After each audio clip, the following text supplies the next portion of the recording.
Adam Sandler has a panic attack for 95 minutes. What's your name, sir? That's it. Answer me! That's the movie. I'm Barry Egan!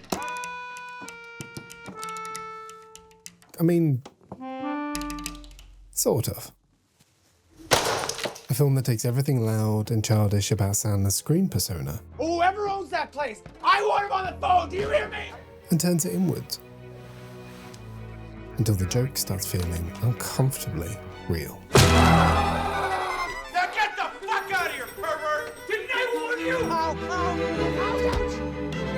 All I want is the fucking number. That should be goddamn good enough for you. Now give me the fucking number! Where the fuck are you going? We know where you live.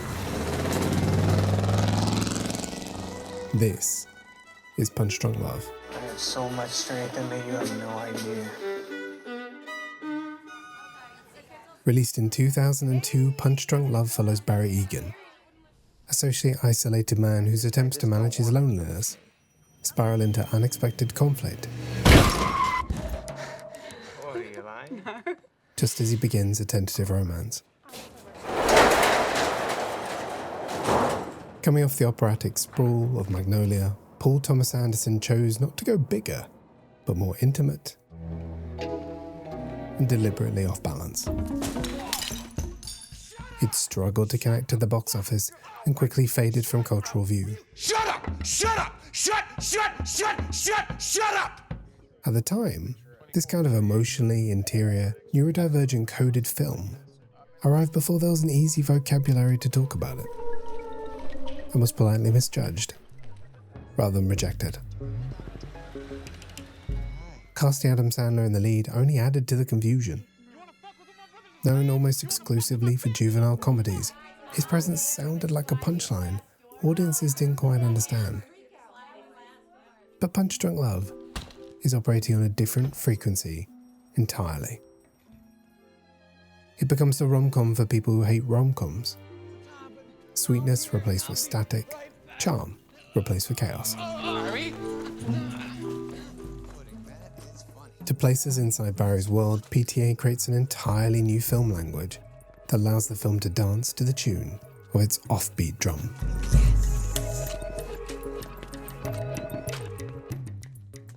The film doesn't dramatize anxiety, it is anxiety.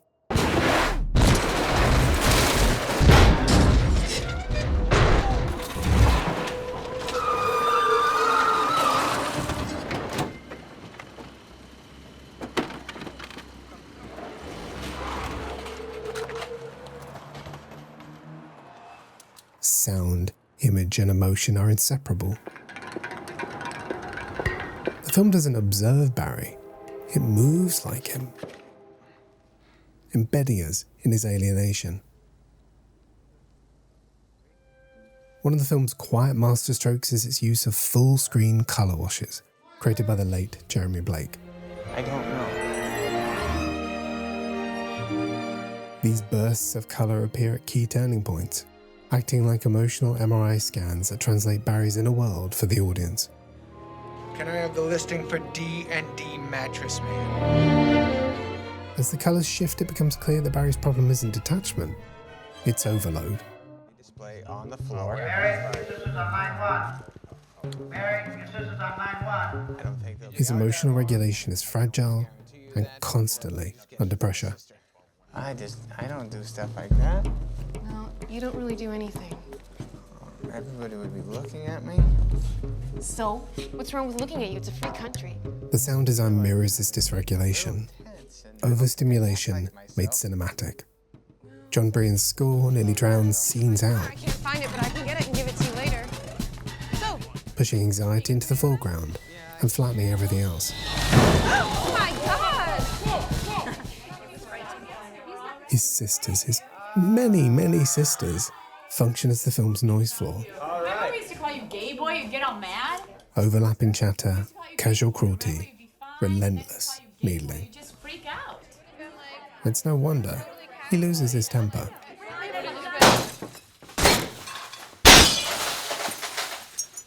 What the fuck is your problem? Its expression without vocabulary. At this point, it's hard not to read Barry as exhibiting undiagnosed neurodivergence long before that language was common. But the film never treats this difference as a deficit. It just treats it as a perspective. Everything the film is doing with its visuals, pacing, and sound is about letting us feel the world the way Barry does. Does it all feel like too much? Sound blurring into noise? Everything brighter than it should be? You okay? Yes. That's how Barry feels, all the time. I bought one. I thought it would be nice to get dressed for work, and I'm not exactly sure why. The casting of Adam Sandler is key to selling Barry's inner world. Cut the crap, lady!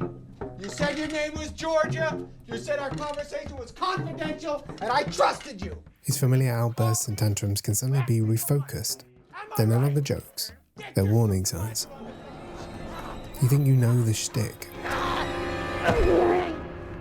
But this is the first and probably only film that gives it genuine depth. You were building a ramp for the dog and you threw a hammer through a window. You threw a hammer straight through a sliding glass door. Is that right? His restraint feels like a comic desperate to spoil the punchline but holding it back. Threw a hammer. I don't remember doing that. And that tension allows the whole film to simmer My sister's a liar. with anxiety. I have to go to the bathroom. PTA doesn't rehabilitate Sandler in the way Eternal Sunshine of the Spotless Mind did for Jim Carrey.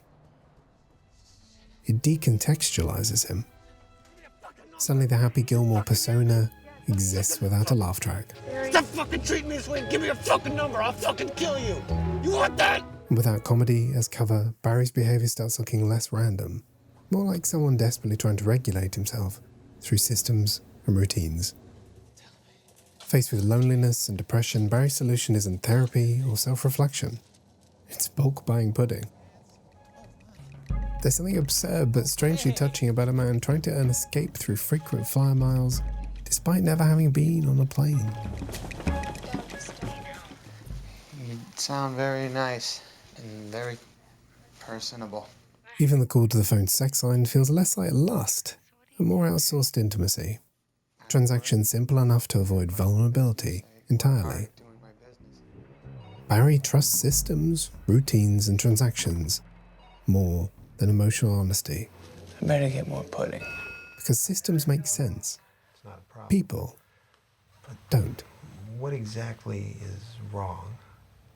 I don't know if there is anything wrong because I don't know how other people are. It's only when Lena arrives, played by a beguiling Emily Watson, that silence becomes possible. Not because Barry changes, but because he's finally met halfway. Do you work at the mechanic? It's safe to say her initial introduction is both subterfuge and light stalking. Totally normal behaviour. However, her difference doesn't spill outward the way Barry's does, but it is there. She's able to absorb noise rather than amplify it. Their tentative relationship is awkward, sweet, and punctuated by moments of heightened romance.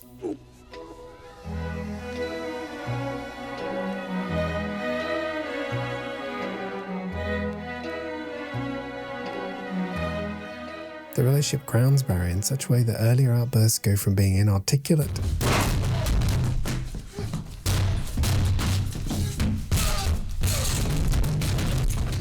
to moments where feeling finally finds form. Love doesn't cure Barry Egan. It gives his chaos rhythm.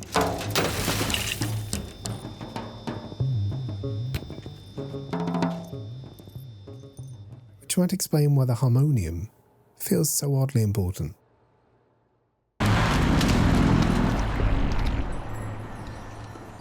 Its arrival feels less like symbolism, more like a harbinger.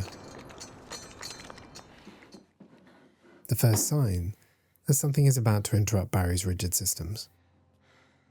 Not logically, cosmically. Barry doesn't know why it matters. But he doesn't have to.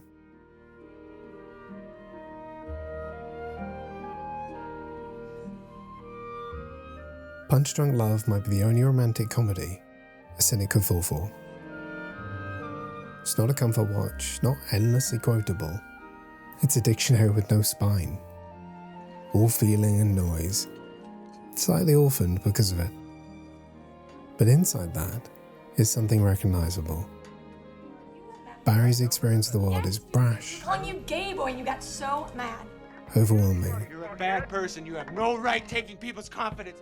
and impossible to manage.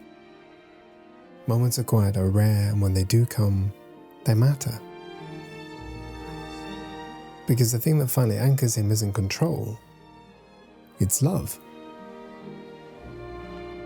A tempo he can finally follow, even if it's still slightly offbeat. I've been practicing the harmonium daily, and this is a film you forgot. So what's a romantic film that connected with you in a way you didn't expect? Let me know in the comments. That's that.